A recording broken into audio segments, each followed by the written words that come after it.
Hi everybody, this is the third and final part in my series on how your digestive system works, what can go wrong, and how to fix it. In part one, we discussed the upper GI tract and how stress and low stomach acid can lead to issues like esophagitis, gastritis, and acid reflux. If you haven't checked that one out yet, you can do so up here or I'll have it linked down below.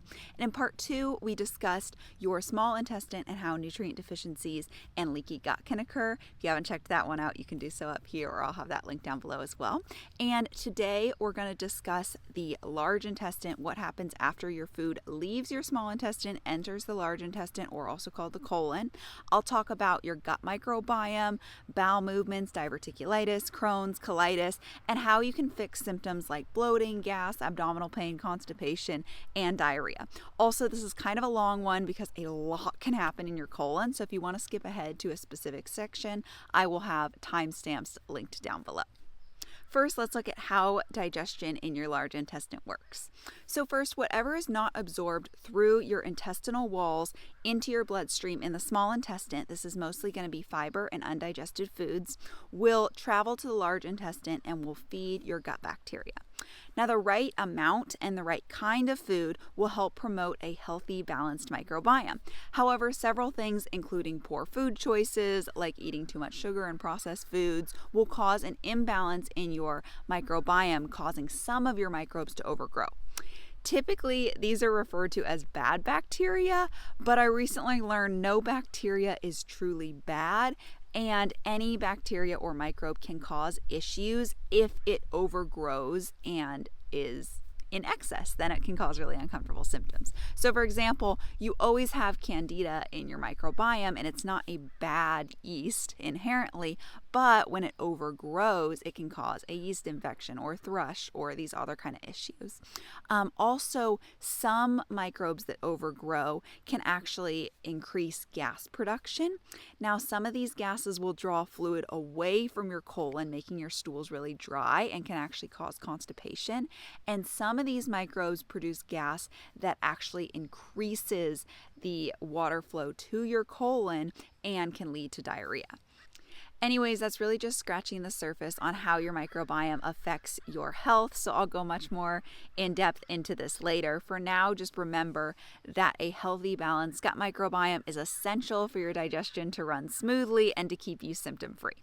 So after this, the remaining food particles along with any waste, so that includes toxins you ingested with your food, toxins that were previously stored in your body that your body actually dumped into your GI tract to eliminate, and waste from your body, so dead cells, dead tissues, these also get dumped into your GI tract in order to be eliminated.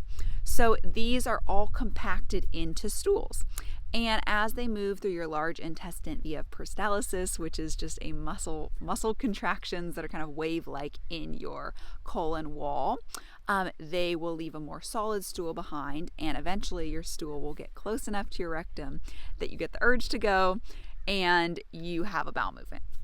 If everything is working smoothly, you should have at least one bowel movement nearly every day, and it should be firm but not dry and rocky. It should be smooth, a brown color, painless to pass, and not have chunks of undigested food in it. And it should feel like you got everything out. You should also not be having urgent diarrhea, loose stools, or stools more than 3 times a day. So 1 to 3 times a day is that sweet spot. If you're a little over, tiny under, it's not a huge deal, but aim for 1 to 3 stools a day. All right. Now let's look at problems that can occur and how to fix them. So the very first problem we're going to talk about is gut dysbiosis. So gut dysbiosis is what I was describing earlier. So it's when some microbes overgrow and disrupt the balance. The microbes that overgrow are often called pathogenic microbes or bad bacteria. They cause uncomfortable symptoms like bloating, gas, abdominal pain, yeast infections, fungal infections, constipation, diarrhea, and a lot more. So gut dysbiosis combined with slow motility, so slow motility just means things are moving very slowly through your GI tract, can lead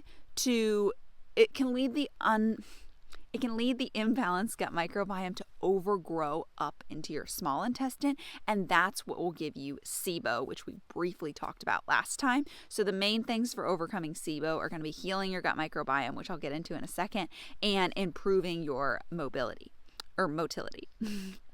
Okay, microbes typically overgrow and cause problems when they are fed, specifically through things like sugar, alcohol, artificial sweeteners, and processed carbs.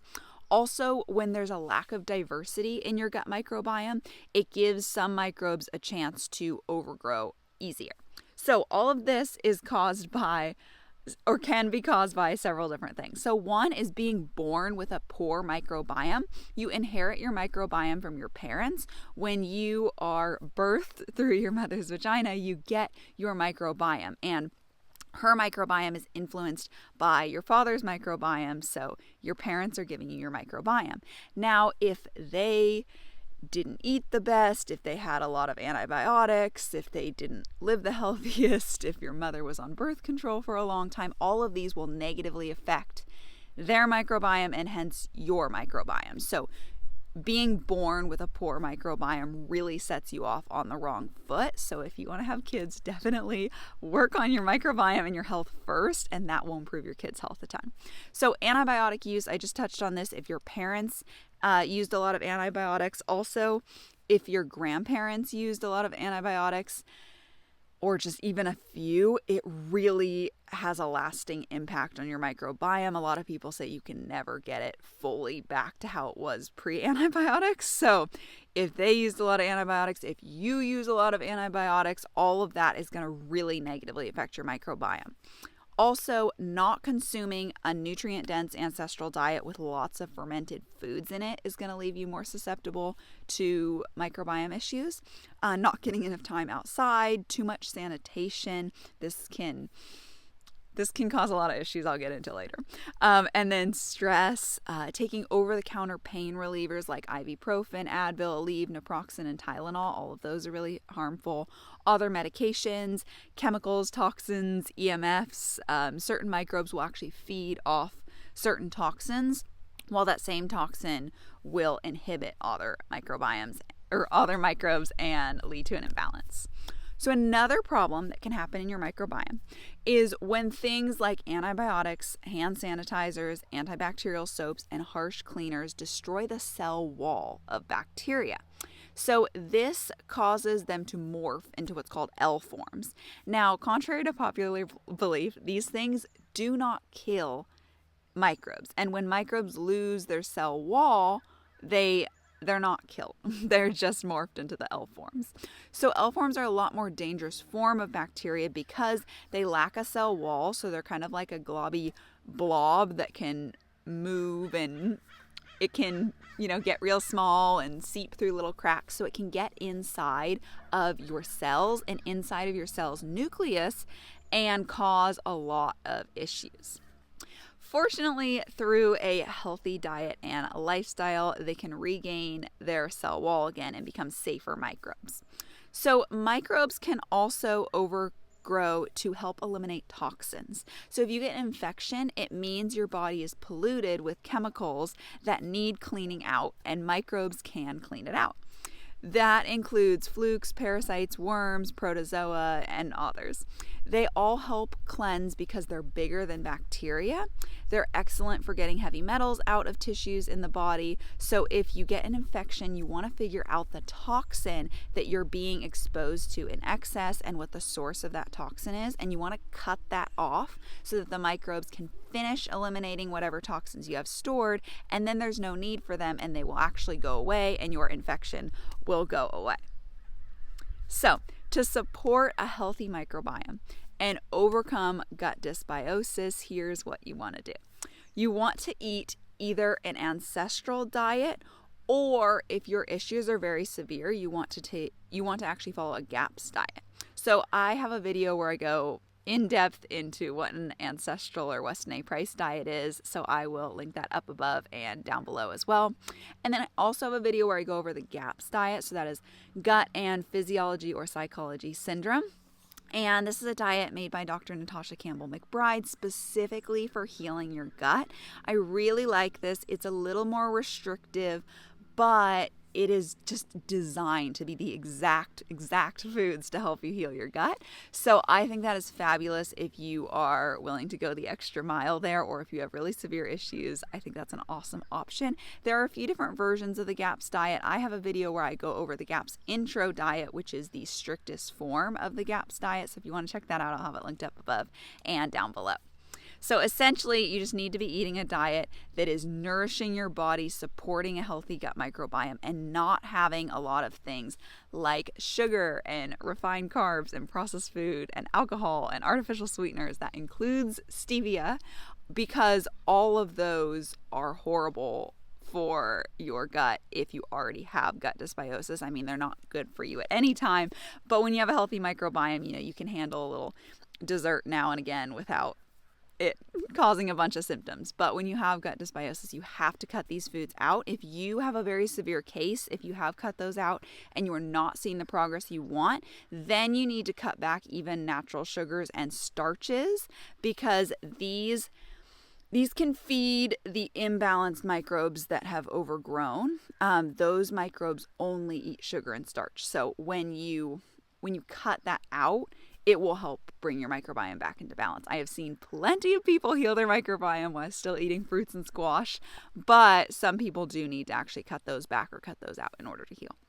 All right, the next thing you want to do is stop using antibiotics, hand sanitizers, antibacterial soaps, harsh cleaning supplies, and over-the-counter pain relievers. So antibiotics, just use them the complete least amount possible. A lot of times you'll be told you need an antibiotic for things that you don't actually need an antibiotic for. So I would just do your own research. If you ever have an issue that you think you need an antibiotic for, or a doctor tells you need an antibiotic for, dig into it more, look at alternatives, try alternatives. If it is a life and death situation, absolutely take the antibiotic. There are more severe cases where it is important, but they're very overprescribed and they cause long-term damage that's very difficult to recover from. So really, really try to avoid them.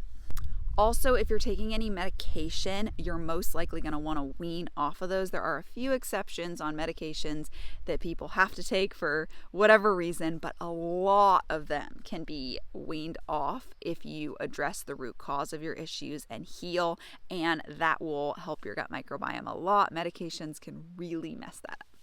All right, so then you want to introduce beneficial microbes regularly by consuming fermented foods like kimchi, sauerkraut, fermented veggies, yogurt, kefir, fermented pickles, apple cider vinegar that contains the mother, and also by spending time outside. When you're outside in a very clean place, not just on the side of the road, the dirt actually has healthy microbes in it, and your body will kind of pick up microbes around you that will help you in whatever situation you're in. So sometimes that might be you're getting an infection, but it's to clean out some sort of toxin that's in your body. But if you're healthy and you don't have a lot of toxins, then your body will pick up microbes that are beneficial to you and leave the ones that aren't. So time outside is very important, and getting the fermented foods in. If you make your own ferments, that is way better.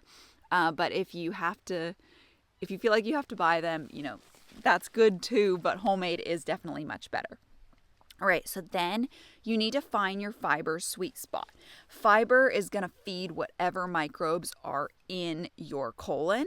So if you have gut dysbiosis, excess fiber will make you bloat more. It'll make your constipation worse. It'll make you gassier. It'll make your diarrhea worse. And it'll just make any other issues you're having related to your colon a lot worse. So you do need to keep fiber minimal.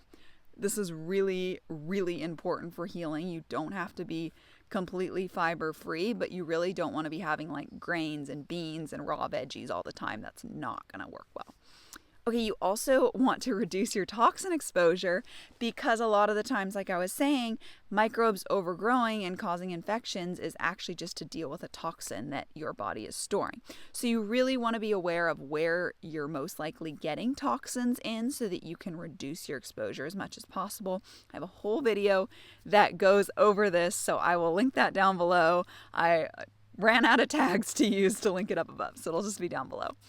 Anyway, so then you also want to open your detox pathway so that your body gets really good at eliminating toxins in the major way it eliminates toxins. So microbes used to eliminate toxins is kind of a secondary one, where if you have a very good lymph flowing, if your liver is flowing good, if you're having those daily bowel movements, you'll get out a ton of toxins without having to get infections to get them out.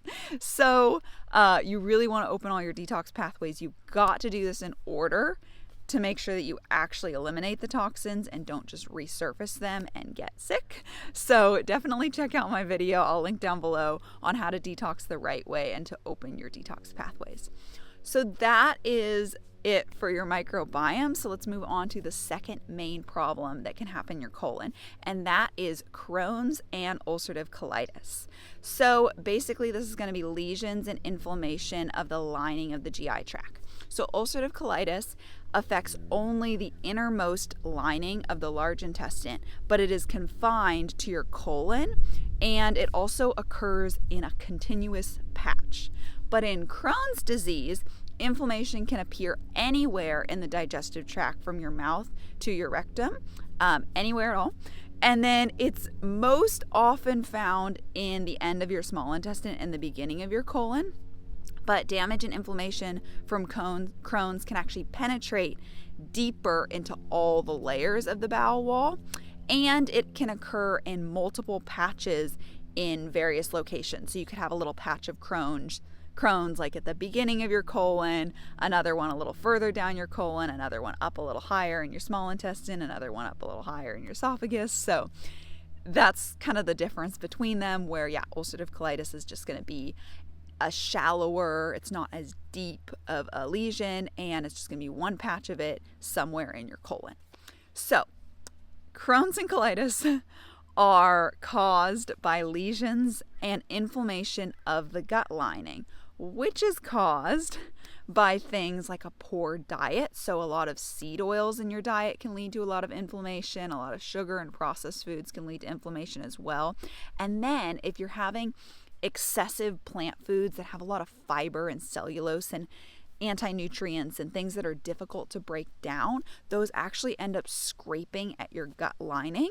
And if it's inflamed and you start getting this process going of an inflamed, scraped up gut lining, the more you eat those foods, the more they'll scrape at those lesions, and it'll just make it like impossible to heal. It's just like when you get a cut, it's so much more sensitive than your normal skin, and if you accidentally hit it with your nail or something or bump it against something, it hurts really bad. The same thing is going on here. You have a damaged intestinal lining. It's a scrape, it's a sore, it's a lesion that's happening in there.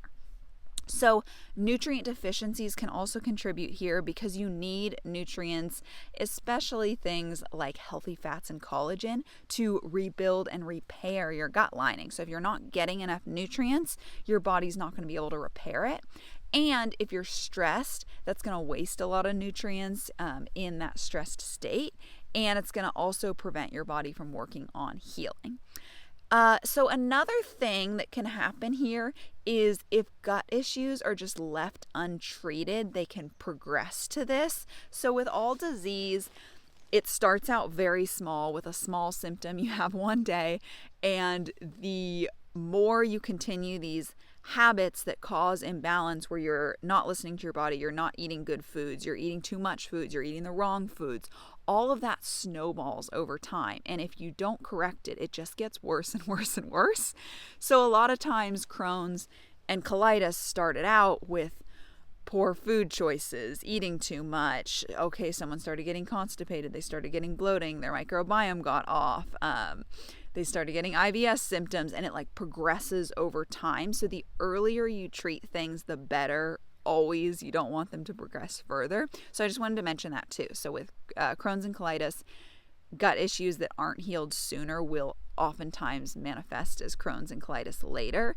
And it's really these lesions from inflammation, from foods that cause inflammation, and then from eating a poor diet that actually ends up scraping up the gut lining and not having enough nutrients to rebuild and repair it.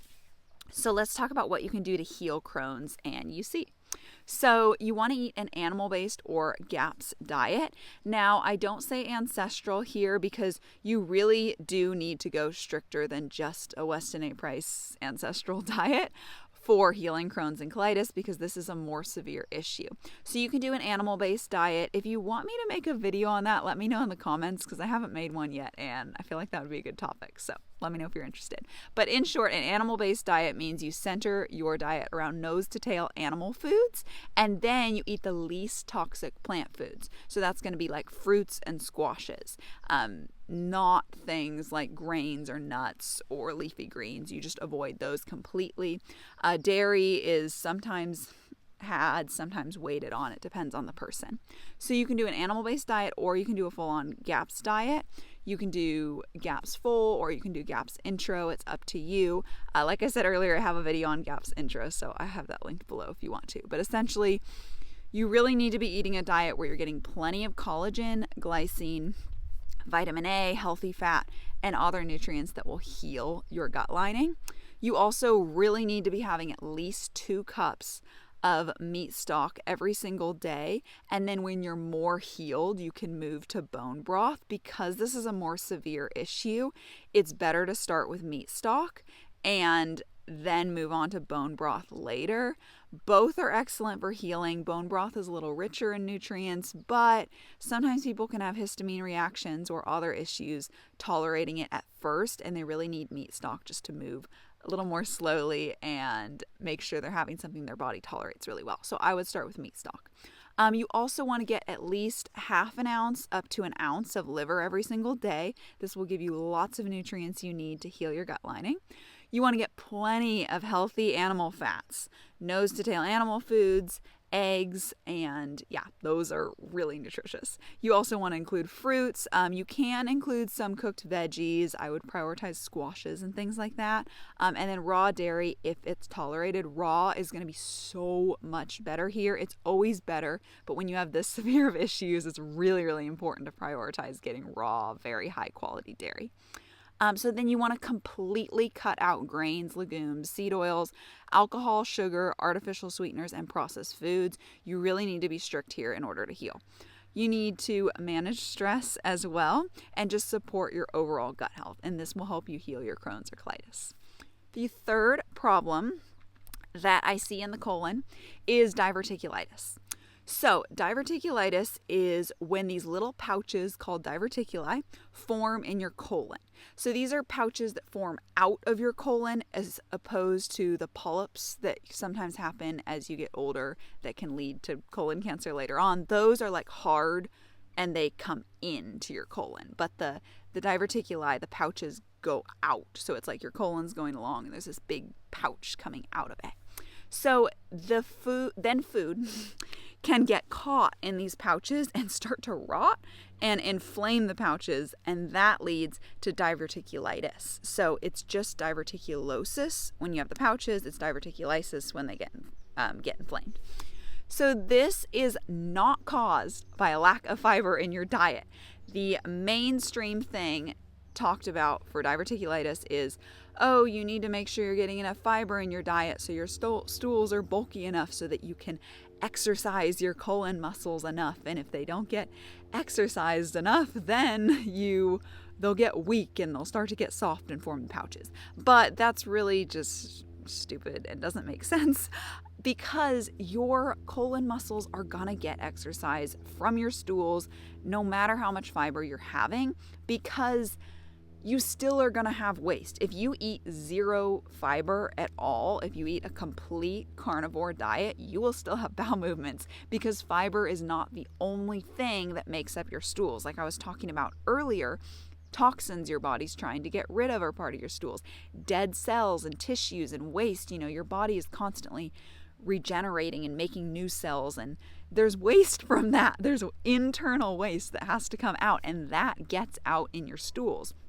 Your stools are like the garbage bin for your body, and every time you pass them, it's like the garbage truck coming and taking away the trash. So every every waste from your body is in there. It's not just fiber. Other undigested foods will end up in there as well. But yeah, just remember that people that are carnivore still have stools. Animals that are carnivores still have stools. So you will still get the exercise that you need for your colon just by eating like little to no fiber. It's totally fine. And we really aren't made to eat tons of fiber. It causes a lot of issues like constipation. It backs you up a lot. It doesn't feel good. If you've ever eaten a super high fiber diet and struggled with constipation and gas and bloating, you know exactly what I'm talking about. It feels horrible. Anyway, so I just wanted to get that out of the way. That is not the cause. So a lot of the same things that cause Crohn's and colitis are actually going to lead to diverticulitis as well. So especially like a collagen deficiency, since collagen is so essential for your structure of your body and holding everything tight and keeping things more elastic and not stretched out. So getting enough collagen is very important. Inflammation is going to be huge as well. So those same inflammatory things like having lots of seed oils and sugar and processed foods can also lead to diverticulitis. It can also be caused by an impacted colon. So if you have constipation where you've got a lot of stools that are jamming up together, they're getting very dry and they're getting all compacted and they're getting very wide and uncomfortable and difficult to pass, those can put pressure on your colon wall and actually end up leading to stretching out and forming little diverticuli pouches. Other gut issues are very often present in people that have diverticulosis or diverticulitis. So things like leaky gut, low stomach acid, dehydration, and stress are very often occurring at the same time. So you want to address those as well. Everything is connected. Also note that low stomach acid specifically leads to more undigested food, which leads to more food getting stuck in your colon. So that's another more specific way that diverticulitis can occur. So how do you heal it? Well, you want to decrease inflammation. So you want to cut out seed oils, sugar, and processed foods. And you want to get enough omega-3s in your diet because these are very powerful anti-inflammatory little fats. So you want to get fatty fish, cod liver oil, meat and animal products from grass-fed animals. I will link my favorite cod liver oil down below as well. That is an awesome way to get omega-3, vitamin A, vitamin D, vitamin E. It's a really awesome way to get that. So anyway, you also want to have at least 2 cups of meat stock or bone broth, like I was talking about before, depending on how severe your gut issues are. If you're not sure, just start with meat stock and move to bone broth later on after you've seen some improvements. You want to have 2 cups every day. That will really give you collagen to repair those little pouches and bring your colon back to normal.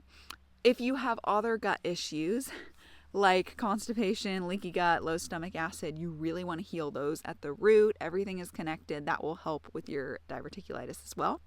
You want to eat an ancestral, animal-based, or GAPS diet, whatever's best for you depending on the severity of your gut issues as a whole. You want to really keep fiber minimal to decrease the amount of waste that's being pushed into the diverticuli and inflaming them. Problem number 4 is diarrhea. So in the case of diarrhea, things are moving too quickly through your colon and therefore not enough water gets absorbed back into your body, because that's one of the things that happens in your colon is water and minerals are getting absorbed out of your stools. So if they're moving too fast, it's not getting absorbed, they're too runny. So what can cause diarrhea is, first off, gut dysbiosis and the gas production from that. I talked about this earlier, but some microbes can produce gases that can attract liquids to the large intestine and lead to loose stools or diarrhea. Having too quick of motility, so things are moving too quickly, which can be caused by gut dysbiosis. It can be caused by just reacting to a food that you're sensitive to. So if there's a food you always get diarrhea after it, I would take a break from that food for a little bit. Having Crohn's or colitis can very often cause diarrhea as well.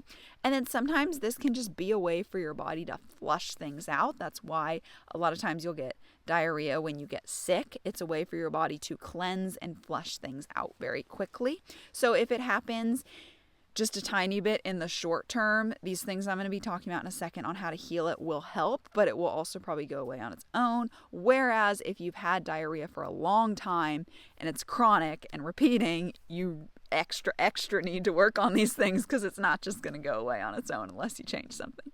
So how to heal diarrhea. Work on your gut microbiome. We went over that in depth. Also, just work on your entire digestive health. Your colon is the very last stop in your digestive tract. If anything is off before your colon, you're going to notice problems oftentimes in your colon as well, especially with your stools. So make sure everything's working well. Avoid any foods that you notice trigger your diarrhea. I had a client in the past who used to get diarrhea every time after she ate eggs. She took a break from eggs for a while, worked on healing her gut. Later, she paid extra attention to the quality of eggs and specifically got soy-free eggs, and getting better quality and healing her gut allowed her to eat them again without diarrhea. So you will be able to tolerate a lot of these foods again in the future, but take a break for now. So then you can also have applesauce with cinnamon. Warming it up is awesome. It makes it even better on your digestive tract and easier to digest, but it's not necessary if you don't want to. Bananas, fermented dairy, and raw milk and raw cheese are all really great foods to start reversing diarrhea quickly. So if you got diarrhea from like a stomach bug or something, those are going to be awesome things to do. But even for chronic diarrhea, these are things that can kind of act a little quicker while you're working on the root cause as well. Note that fermented dairy is specifically better for diarrhea, and fermented veggies is specifically better for helping constipation. But if you can't tolerate dairy right now, still do the fermented veggies because they'll help. All right, so then remember to rehydrate. You're missing out on a lot of water and a lot of minerals. So you need to make sure you're drinking plenty of hydrating beverages like water with a quality mineral salt or minerals in them, coconut water, fruit, aloe juice, fruit juice, all those are going to be great options, bone broth. And then you want to work on healing any other gut issues that you have. All right, problem number 5 is constipation. In the case of constipation, things are moving too slowly. Lots of water is being absorbed out of your stools in your colon, and they become very dry and hard and uncomfortable and difficult to pass. So what causes constipation? There's a lot of different things, and it's different for different people. Stress can be a major cause of constipation. When you are stressed, your body is in the sympathetic fight or flight mode, and it just inhibits a lot of areas of digestion. It inhibits your body from releasing digestive enzymes, from releasing bile. It inhibits those contractions that need to happen to move your stools along, and it inhibits you from getting an urge to go have a bowel movement. So if you are stressed all the time, your body doesn't have a time when it can actually digest and move things and get the urge to go. So that is a very, very important, do not overlook that part of aspect of healing constipation. So gas production from dysbiosis, which I talked about earlier, if you happen to get the gases that are drawing fluid away from your colon, you're going to get more prone to constipation. I see constipation paired with gut dysbiosis all the time. It's very common. I had both of those in the past. So really assume you have gut dysbiosis if you have constipation, and really hardcore work on that by doing the things I mentioned earlier. That will help a lot. Too much fiber and too much plants will also worsen constipation. This was a huge root cause for me because you're adding so much more bulk to your stools and you're already having a hard time passing them. It's just going to block everything up more. So then dehydration and mineral deficiency is also a common issue. Now, if you have constipation, you're probably sick of hearing just drink more water and exercise because that's rarely enough to heal. But it is an important thing to remember because some people forget about it and they just aren't drinking enough water. Usually I find it's a combination of a lot of these things I'm mentioning that causes constipation, but don't forget about water. It is an important one too. And specifically, you want to be having hydrating beverages. So you don't want to drink plain water. You want to put a pinch of a good mineral salt, not plain table salt, in your water. Or you can use mineral drops if you want. I just put salt in my water. You can have things like bone broth. I mentioned this earlier, fruit juice, allergies, coconut juice, anything like that. So, and just really make sure you're getting enough minerals in. Make sure you're getting enough magnesium and sodium and potassium. All of those are going to be really important. So then poor motility, poor lubrication, and too much bulk can also cause issues. So I kind of touched on this already. Stress is really going to be the main cause of that poor motility. Poor lubrication is going to be not having enough fat in your diet. Having more fat, rendered fat, things like that will help to lubricate your stools a little more, just make them less dry, more comfortable to pass. And then too much bulk is going to be having too many veggies and fiber and things like that. So then dependence on laxatives can be another root cause. So what I often see is when people first get constipated, oftentimes doctors will recommend a laxative like Miralax, or they'll go and try it on their own and they notice it helps, they feel better, so they kind of just keep doing it. And with time, it can stop working. And because you never addressed the root cause, the root causes can get worse. And laxatives can make you dependent on them to go, and it stops your body from having to do the normal things, some of the contractions and moving of minerals in certain ways to let you have a bowel movement. So you get kind of out of practice or weak at having bowel movements.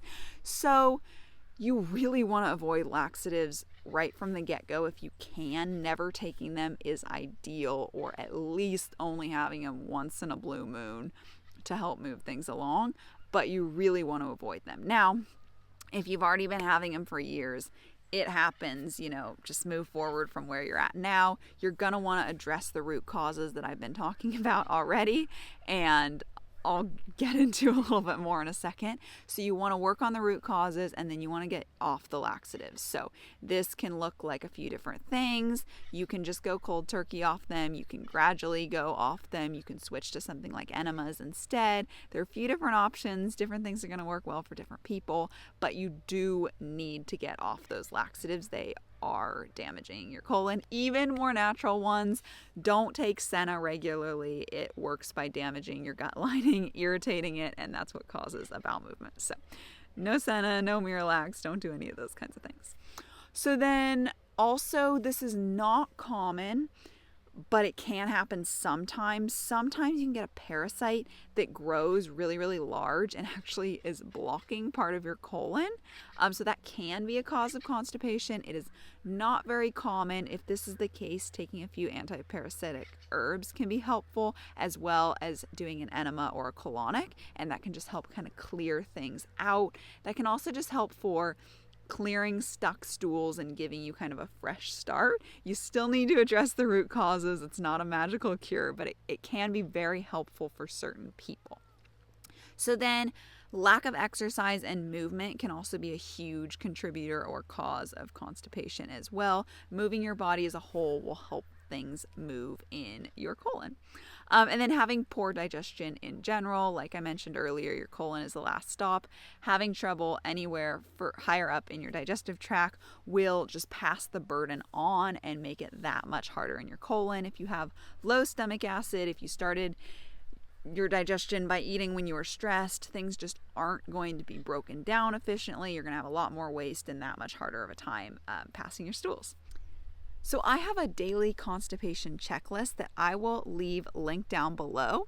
This is everything that you should do every single day to overcome constipation and get to having effortless, complete bowel movements every day.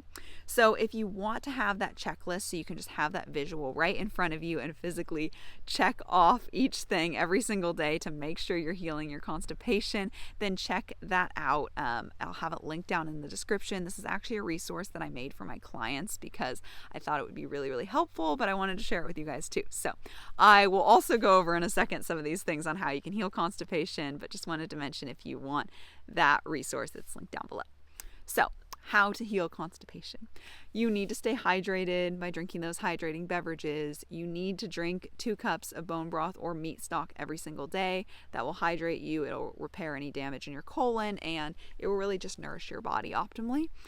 You need to exercise. It's really important. I know sometimes you feel very uncomfortable, especially if you have constipation paired with abdominal pain or gas or bloating. So I would encourage you to exercise anyway.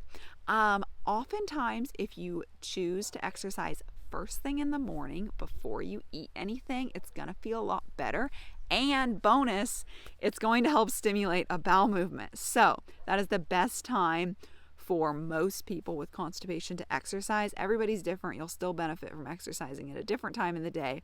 But bonus tip, if you can exercise in the morning before breakfast, that's the best. I would go more intense. I know some people say like, oh, just a walk, just yoga. That never worked for me. But running and weight training does help stimulate a bowel movement for me and feels a lot better. Now, if you're feeling really, really uncomfortable in your abdomen and you're like, how am I going to exercise? Just start doing something and do what you can. It's better to do a little bit than nothing, but of course, always listen to your body. So if you're doing something and it feels really uncomfortable, sometimes people say ab exercises can feel really uncomfortable when they're constipated. Just do a different ab exercise or skip it for that day and do something else. Go on a run or do some bicep curls or pull-ups or push-ups or do something that feels okay. But exercise is important. Don't go too light on yourself, but also don't go too hard if it hurts. Listen to your body. But just don't get trapped into the like, I'm uncomfortable, so I'll skip exercise, or I'm uncomfortable, so I'll just go on walks, because oftentimes doing that harder movement will get things moving, will give you some relief. You'll be able to pass some gas, you'll be able to pass some stools, and you'll feel a lot better. It can also take your mind off being constipated, which is really helpful. Okay, so you need to give yourself relaxed opportunities to have a bowel movement. So often people get constipated because they're rushing around all day and their body never knows when it's a good time to go. So it never signals to you, okay, now it's time to go have a bowel movement. So you want to find your time you normally go, the time you used to normally go, whatever time you think you're going to be most likely to have an urge. For most people, that's going to be in the morning. Some people, it's after they get up. I find the most common is after breakfast, after coffee and breakfast. So have that time, give yourself a relaxed opportunity every day. Make sure you wiggle your schedule around to have, 30 minutes or whatnot where you can go, you can sit on the toilet, you can give yourself a chance to go. You don't have to sit on it for 30 minutes, but if you give yourself 10 minutes and then you have to rush out the door to work, you're just not going to be able to relax enough to go. So that's really important. You also want to sit in a squat-like position with your knees above your hips to align your colon properly to go. If you think about how we would have a bowel movement out in nature or when you're backpacking, you squat down. That's what you got to do, and that is the position that your colon aligns to be able to pass stools the easiest. So you can squat on your toilet. You can just bring your feet up so that your knees are high and your feet are just at the front. You can get a little squatty potty, or you can flip a little trash bin upside down and put your feet on top of that in front of your toilet. So there's a lot of different options. Just think a comfortable position you can relax in where your knees are above your hips. All right. You also want to massage your colon with what's called the I love you massage. And that's because the massage makes an I, an L, and then a U. I have a whole video on how to do that, so I will leave that down below so you can learn how to massage your colon to remove stuck stools. You also want to get at least 1 cup of fermented foods in every day. Remember, with constipation, prioritize fermented veggies over fermented dairy. It's the opposite with diarrhea. You want to eat an animal-based or ancestral diet. I've gone over that a lot in this video, but eat mostly nose-to-tail animal foods, meat, organ meats, bone broth, seafood, eggs, dairy. Also eat some fruit and cooked veggies. Keep fiber, plants, grains, and beans very minimal. Beans felt horrible when I had constipation and gas. That does not help. Eat lots of rendered fat. That will lubricate your stools better. So lard, bacon grease, tallow, fat on slow cooked meats, and any fat that seeps out of meat when you cook it, you can save that for later and just cook things in it, like cook your meat in it, cook your eggs in it, cook some veggies in it. You want to make sure you're getting enough magnesium, calcium, potassium, and sodium in your diet. Some sources of that is all linked in that constipation checklist down below. Ditch the laxatives, stop taking them, start decreasing your dose, do something to start getting off of them because they are damaging your colon and yeah, it's not helping. So then make sure everything upstream in your digestive tract is working well. I've gone over that a lot, but some things that could be wrong. You could have low stomach acid, you could have low bile flow, you could have low digestive enzymes, you could have leaky gut, you could have gut dysbiosis. So narrow down what you're dealing with and start working on the root causes of those. Eat some fruit or drink some fruit juice. That can be very, very helpful for people with constipation. My clients have specifically told me stewed apples, prunes, apple juice, and cranberry juice seem to work the best for them. Calm your mind, relax, manage your stress, and really implement these things. Look over the checklist, do the things, and then forget about it and trust your body, because if you're dwelling on it all day long, it's not going to help you go. You actually have bowel movements the best when you're not thinking about it and the urge just boom comes there. You sit on the toilet, you read a book, or you do something where you think about something else and you just let it happen. That is the best way to have a bowel movement.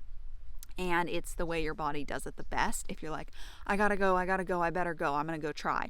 And then you go try and you're like, this has to happen, I better push it out. Like, it's just not gonna work well. It might work sometimes, but it's not sustainable. It doesn't work well.